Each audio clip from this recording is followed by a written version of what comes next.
Welcome back to the Swamp 24/7 podcast. I'm your host, Thomas Goldkamp, here with my co-host, Jacob Rudner. We'll have Blake Alderman on in a little bit to discuss more Florida football. But Jacob, we have some big news from a program that you are plenty familiar with. Florida has landed a transfer from Arizona State receiver Ricky Pearsall. I guess very broadly, can you tell us what Florida's getting in Pearsall? Yeah, it sounds like, based on my understanding, that Ricky has an opportunity to immediately join Florida's roster as a candidate to start in the slot. And if that's the case, I would say that he's an above-average sized slot receiver. Tough guy, smart and a good route runner, really understands how to leverage his size well by dropping his hips. He has average overall hands. I would say that he doesn't exactly stand out with an incredible ability to make, extraordinary catches, and his catch radius is nothing phenomenal either. It's good. But I would say that the real grab here for Florida is the fact that he is a quick, sharp route runner. He is somebody who knows how to leverage interior routes particularly well and did a great job of that for Arizona State last year. And it's just kind of one of those guys that I think you're going to be able to get a consistent sort of product out of him. According to his father, who I've been talking to throughout his recruitment, he was recently tracked on Arizona State's in-practice tracking system. It basically has players wearing these small vests under their pads that tracks things like mile per hour, heart rate, and stuff like that. He was tracked as fast as 23 miles per hour in a practice. Wow. Which is quite quick. And so I obviously don't, you take that for what it's worth, but I can say that he does possess pretty solid quickness overall. And so I would say that this is a really good pickup. And then relative to Florida's wide receiver situation, I would say that it was a great pickup, just considering what they needed. Yeah, I mean, you were out there all spring. We talked about it even going into sort of this spring transfer portal window. That was a spot where we thought Florida needed an infusion of some talent. And obviously the Gators have a couple veterans. You look at what Justin Shorter did last year. I think a lot of people are sort of hoping that he can take the next step and sort of really emerge as sort of a go-to type receiver. He's certainly got the size, has the speed. But, there's been question marks about his hands here and there. Beyond that, I mean, Trent Whittemore is we think, a guy that can be pretty productive, maybe even somewhat similar in some ways to Pearsall, maybe not quite as quick. But him, Xavier Henderson, I mean, neither of those guys have really quite stepped up to where you'd feel super comfortable with them being your number one or your number two. Jacob, how far up the pecking order do you think that Pearsall slides, given what you've seen of him and Florida's receiving core? Yeah, I would think that just to start, I would say that he immediately jumps in as a top 4 receiver on this team. And there's really no question in my mind about that. He joins that group of Henderson and Justin Shorter and Trent Whittemore right away.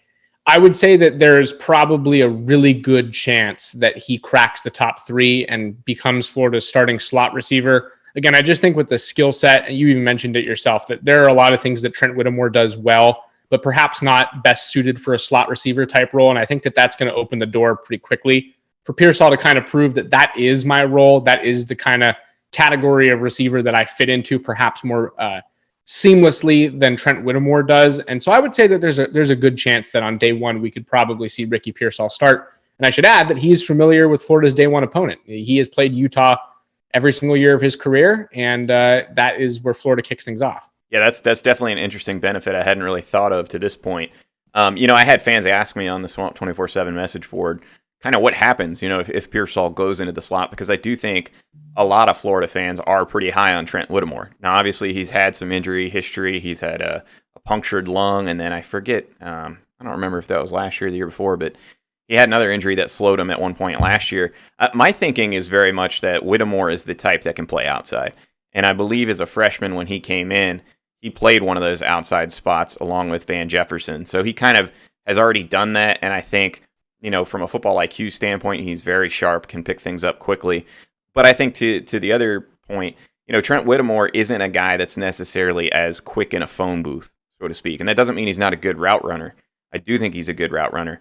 But he's not necessarily that fast, explosive, shifty type in the slot. Trent Whittemore is a great athlete in terms of going up and getting the football. And we've seen that a lot. And I think that's typically a skill set that you like your outside guys to have. And so when you're talking about Florida looking sort of for those go-to playmakers, I actually think this could be a very much win-win scenario for Florida, where you get Pearsall in the slot, and are able to ramp him up fairly quickly with a system that he should be, pretty able to handle, I think, early on. And then, you've got a guy like Whittemore all of a sudden competing potentially with Xavier Henderson outside, get a little bit more competition for that spot. And again, I think Whittemore's skill set, he's the guy that can jump out of the gym, is a fantastic basketball player.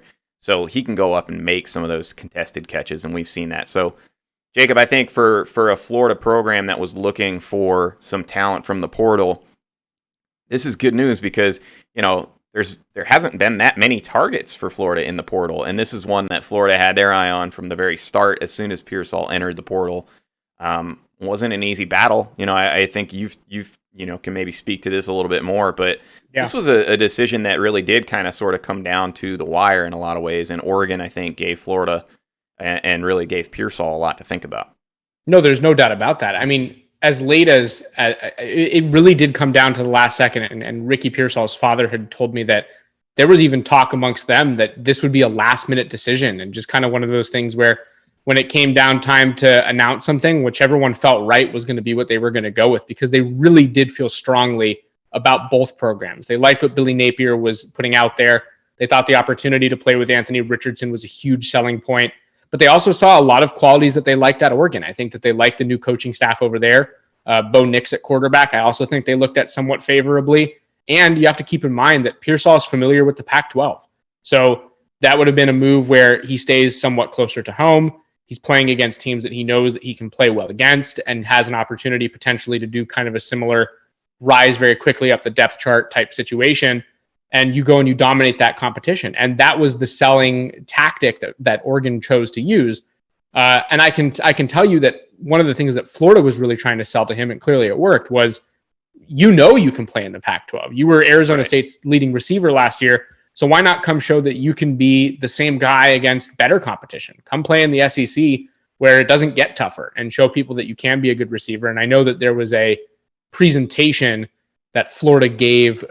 Billy Napier was a part of that. I know that there were several other coaches and members of the Gator Made program who were also on this Zoom call with Pearsall and his family on Thursday, where they basically laid this all out. And they said, look, these are kind of the benefits that you could get personally from coming to Florida. We also think we're pretty confident with what we have going from a team perspective, and we think that you need to be a part of it. And obviously that is what won out. So it was a good job by Florida to hang with it. It did get close. There was time, I would say, where it was a genuine toss-up. I was posting about it on the Swamp 24/7 message board, where it was not only down to the wire, but there were even times potentially where I felt as though, just based off my conversations with Pearsall and his family, that things might have even been slightly trending towards Oregon. I know that there are also members of Florida's coaching staff that maybe didn't feel similarly fully, but also were definitely on the fence of where it was going, and they couldn't really tell either as late as Friday. Yeah. So Florida definitely did a good job, and this is a big win for Billy Napier and his staff. There's no doubt about it. And, we talked about sort of the lack of targets in the transfer portal. One guy that Florida thought might have been a target was another Arizona State guy, Jermaine Lole. Can you tell us a little bit about what happened there? Obviously, at this point, for fans that don't know, he went ahead and committed to Louisville. Yeah, so the commitment came out of nowhere if you weren't really following the recruitment. I think that it was odd because he had himself said publicly that he had plans to visit 4 schools. Florida was one of them. And he didn't even make it to Florida's campus. He committed the day before he was expected to arrive in Gainesville. Actually, sorry, he committed the day he was expected to arrive in Gainesville, right, and then was supposed to spend the weekend on an official visit. My understanding is that Lole would not have qualified academically to play at Florida, and that was the case at several other schools as well. I know one of his options was to potentially return to Arizona State, and it sounds like Louisville had a route for him to qualify academically. But I can tell you that it has nothing to do with the classes he did or did not take and how those credits would transfer over. My understanding is that this is based on his grades from when he was at Arizona State. He very tragically lost his father and older brother to complications with COVID earlier on in the pandemic. This was a little over a year and a half ago off the top of my head. And as you can imagine, it deeply impacted him. And one of the things that suffered greatly was his grades. And so once that happened, I think that is now still kind of, you're seeing the effects of it. And there was really nothing Florida could do. And we have reported on our site that they were going to try and do everything. They were willing to host him for an official visit while they were still trying to maybe have conversations on the academic and admission side to see if they could make something work. But it just sounded like there was nothing really within reason that was going to be able to get Lole on campus and eligible to play football. And that was what led to the decision with Louisville. Yeah, and I think one of the big reasons that news sort of caught Florida fans by surprise is, I mean, that is a big position in need for Florida, that defensive tackle spot. And we saw, Darnell Jackson, am I saying that right? Daryl Jackson. Daryl Jackson, sorry. Yeah, the West Virginia guy committed to Miami. And so, obviously that's a spot where right now Florida probably doesn't feel comfortable. Jacob, is there anybody else in the portal at this point that Florida, where are we at with that? Yeah, so there aren't really any names at the moment that at least I've heard that Florida is actively pursuing. And don't take that the wrong way. If somebody comes along that they evaluate and they believe is going to be a fit for the program, I think you can rest assured that they're going to try and make a pursuit of that player. But I can tell you that right now, I don't think that there's anybody specific. I think that the search is now very broad. I think that the sense is that Pearsall was a big win for them, and they knew that they needed to get a wide receiver, and he was the guy from the day that he entered the portal on April 21st. They were on the phone with him and his family that day. But now I think that they feel that the pressure is at least to a degree eased back. They are feeling really good about how they did in the winter with the transfer portal, bringing in a couple of the guys from Louisiana. Kimber was another guy who they brought along, and they felt good about that. And so I would say right now there's just not a sense of urgency anymore on that front. I think that they really want to focus on 2023 recruiting, making sure that they bring in a solid class, of which we've actually seen them land a couple commitments, which you and Blake will talk about, I'm sure even more. And so, it's a good, I think they think they're in a good spot. And so right now there is nobody, no. Yeah, and the other factor in that is, Florida is over the 85-man scholarship limit right now. And obviously the numbers tend to work out. There's different loopholes and ways that guys will probably end up rolling off that scholarship chart. But it's not like Florida's sitting here with like 10 openings and they need to take guys just to take guys. You've got the numbers on the roster to go into the fall with a competent group. I think at this point, you probably have some concerns about that defensive tackle spot next to Gervon Dexter. You're going to have somebody step up, and we'll talk more about that with Blake in the second half of the show. But I do think, we've mentioned this, I think, once previously on the podcast. I'll be honest, I thought the spring portal period would be a little bit more active. And I think Florida's coaches probably did too. And, it's one of those things where it's easy to be critical, but this is all so new. And to your point, they did do a very good job in the first portal window in the winter, bringing in Montrell Johnson, bringing in Osiris Torrance, two guys that are likely starters. Whether or not Johnson ends up being the designated starter, I don't know. He's going to play a lot. And then Jalen Kimber, potentially competing for a starting spot at corner, if not adding very valuable depth. Cameron Waite's a developmental prospect. They did well in the winter portal. So I do think there was probably a little bit of miscalculation about what was going to be available in the spring period.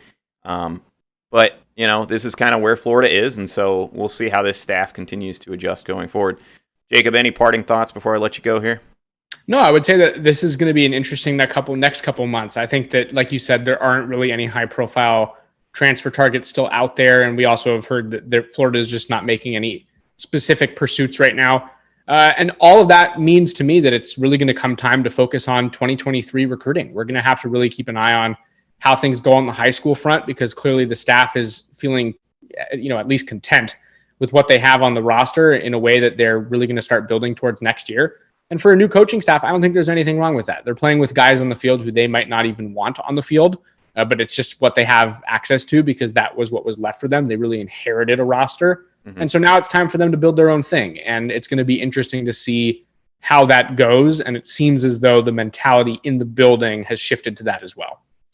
Perfect segue. Well, I'm going to let you go there, and when we come back on the other side of this break, I'm going to bring in Blake Alderman. We're going to talk about how that current roster shakes out right now and then get the latest on Florida recruiting. Stick with us right after this break.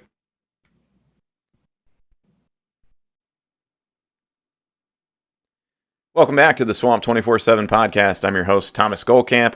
I've got Blake Alderman in here with me now. We talked to Jacob Rudner in the first half of the show, obviously, as you just heard, about Ricky Pearsall, about Florida's plans in the transfer portal. How right now, not really anybody that we know that Florida's going after. That could change, obviously, down the road. But Blake, for the most part, let's go ahead and work on the assumption that the roster that Florida has right now is kind of what they're going to be working with in the fall. Obviously there's the potential for late additions. We saw that last year with a guy like Tyrone Truesdale who came in the middle of fall camp. What I guess is this spot right now that sticks out to you as sort of the biggest concern still? I think I would go part of the interior, part of the defensive line. Whenever you have a staff that is as active as they were, as far as, trying to recruit some of these portal guys in the defensive line, Darrell Jackson was one that they really wanted. He ended up going to Miami. Then obviously Jermaine Lole, that one didn't work out due to academic concerns. So I think whenever you see a staff that's trying to bring someone in there at that interior part of the defensive line, it's an area where they want to bring in someone, whether they're a one-year rental type of guy like what Lole would have been, or a guy like Jackson who has some more eligibility left to play. You can see that they want to bring some guys in there.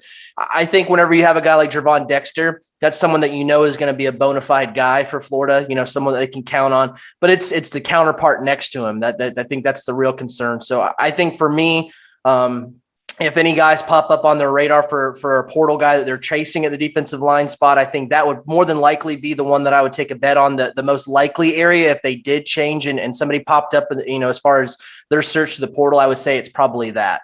Blake, how big of a concern is that for you? Because I got to admit, defensive tackle is hands down my biggest concern. And like you said, Gervon Dexter, I think, can be a real player. But I was thinking about this the other day. I don't remember the last time Florida went into a season with really only one guy that you sort of knew was going to be good, so to speak. I mean, Jalen Lee, to his credit, I think played a little bit, has some statistical production, but I don't think anybody watching would look at a Jalen Lee and say, oh, that guy's ready to be a full-time starter in the SEC. Now, maybe that changes with development, but to me, that's such a huge area of concern. How much of a limiting factor do you think that position will be for Florida if they can't land somebody else? I think it's extremely limiting for them, and it's a pretty high concern for me just because, again, Gervon can be as talented as everyone thinks he's going to be. He's obviously, he came in with an extremely high ceiling as far as even being a 5-star coming out of high school. But it's hard to, scheme against double teams, and if there's even more than that. So you could take him out of the game as a factor just by how you plan your blocking schemes out. So there's not really somebody in there that could, be the complement that makes those plays if Gervon is the one they're targeted, or someone that you have to scheme around to, kind of play double duty of, block this guy, block that guy. So I think if a team comes in and can, and wants to scheme it up to really try to make Gervon and take him out of the game, there's not someone in there that you can think that's going to be like, okay, well, this person's going to really make that impact. They're going to step up. Could they? Sure.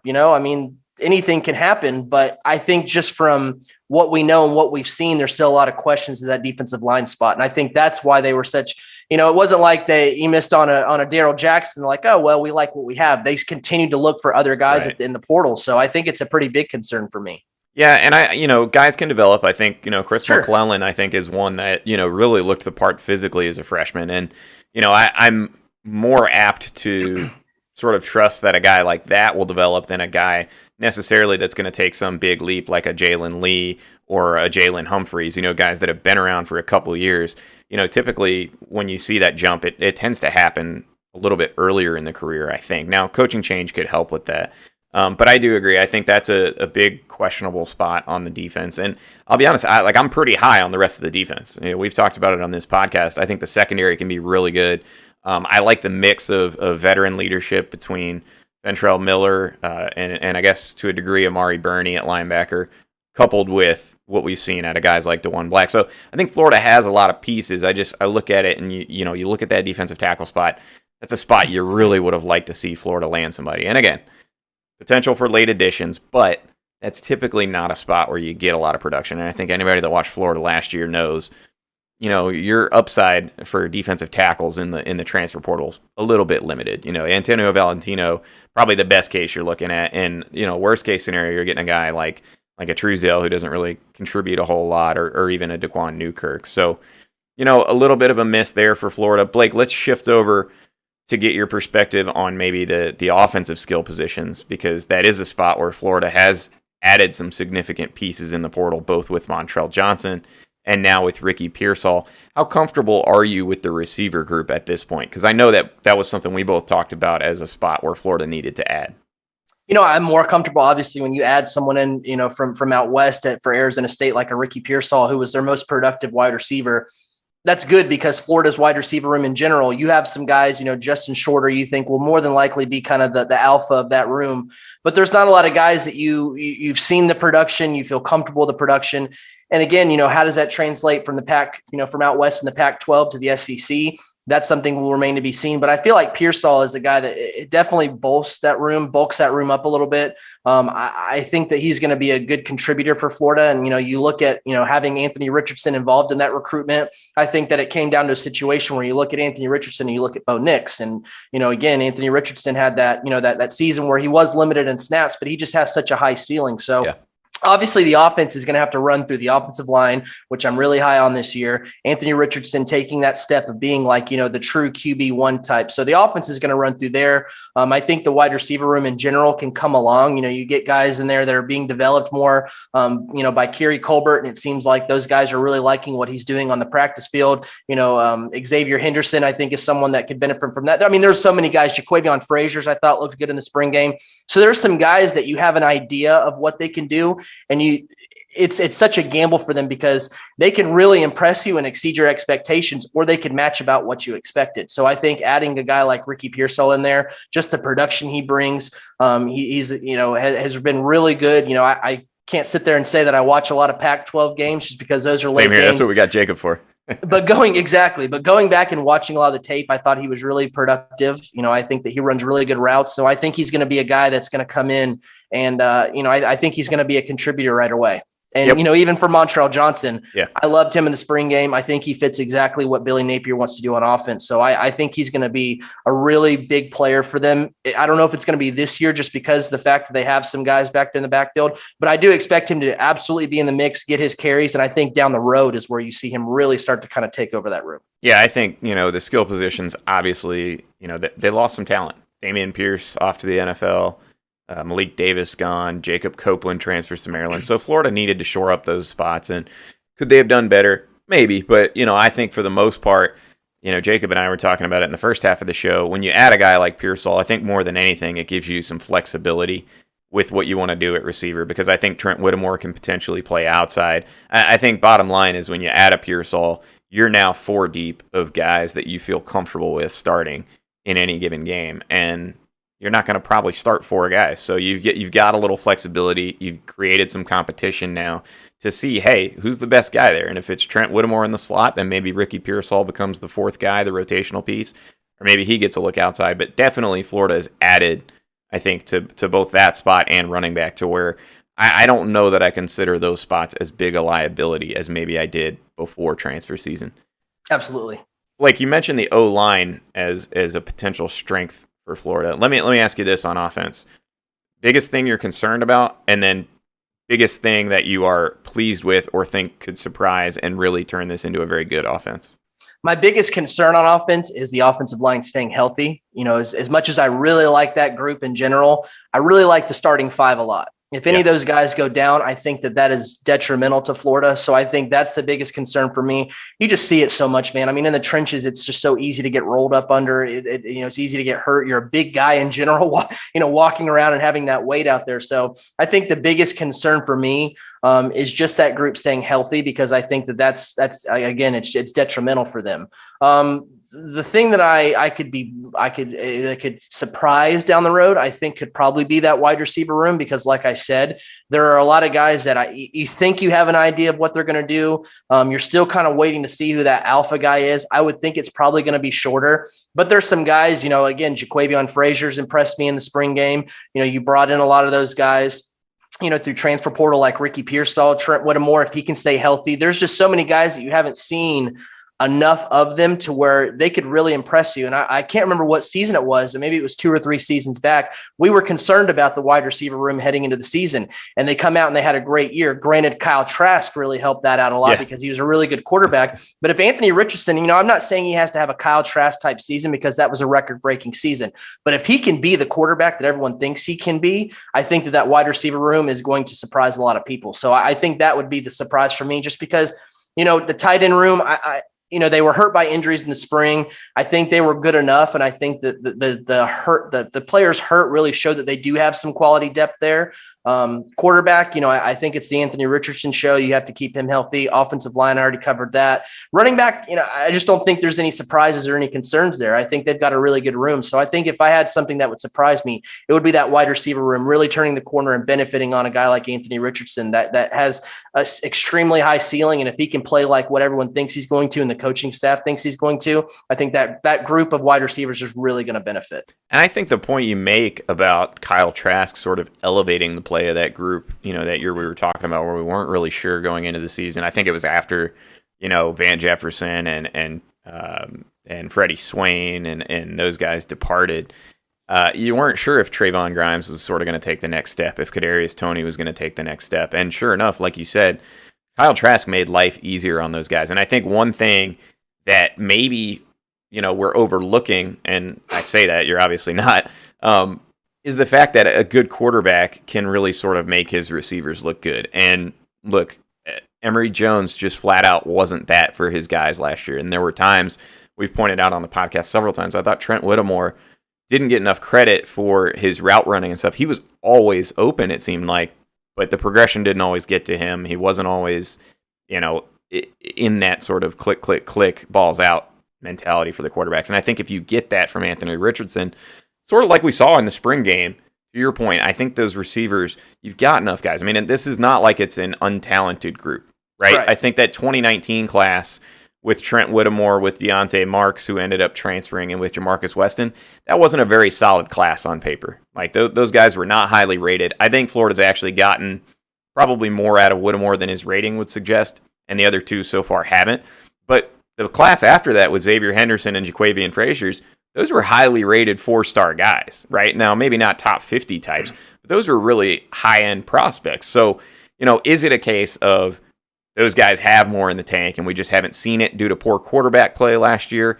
Could the scheme potentially unlock a little bit more for those guys? You get that ground game going, all of a sudden play action gets a lot easier. I do think you're right. I think the receiver group has potential to surprise, and I think the addition of Pearsall probably allows some of those younger guys, a la Jaquavian Fraziers, to maybe develop without some of the intense pressure of, hey, when you're out there with the starting group and you drop a pass, that's all of Gator Nation on you now, rather than, everything's kind of rolling with the starting group. You get a couple snaps here and there and can make some plays. I do think there's some potential for Anthony Richardson, as you said, to sort of play guys open. And what do we have to look at, shifting gears here a little bit, in recruiting?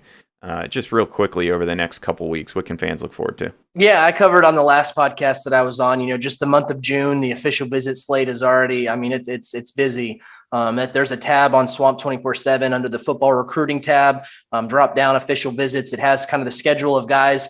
If I haven't forgotten to put any in there, which it happens, but it should be updated enough. So it's going to be a busy, couple weekends for Florida. I don't think we're going to see that last weekend of June where a staff takes a vacation, is off to the lake house. So the recruiting is going to stay busy in the month of June. Mix that with, their camps they have going on, as far as just the 1-day camps, 7-on-7 settings.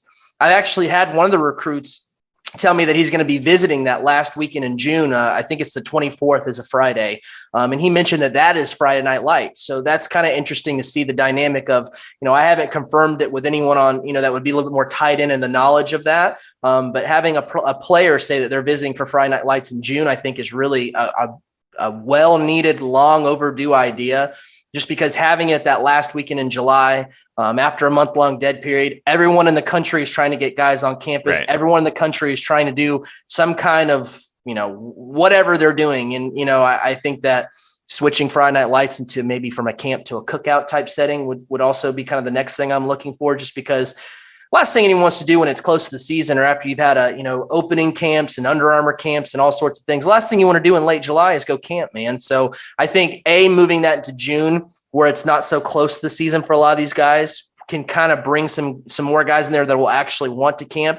And I think in general, moving it to the last weekend of June, you're not competing with everybody in the entire country that's trying to, come right out of the gate of that dead period of having guys on campus. So It's something that I'm going to try to look more into now that we've kind of gotten past the spring evaluation period, of seeing if that's actually really the new date of Friday Night Lights. But I love the idea if they have moved that to the last weekend of June. So again, with day camps, 7-on-7s going on, official visits popping off every weekend, and potentially Friday Night Lights, it's going to be a busy June. Yeah, that's really interesting on Friday Night Lights, just thinking back through sort of the evolution of that event. And I'm sure that probably won't be very easy to confirm, if I had to guess. If Florida is changing it, a lot of times, these everybody's copycat, right? So, Florida kind of got the ball rolling with the initial concept of Friday Night Lights back under Urban Meyer.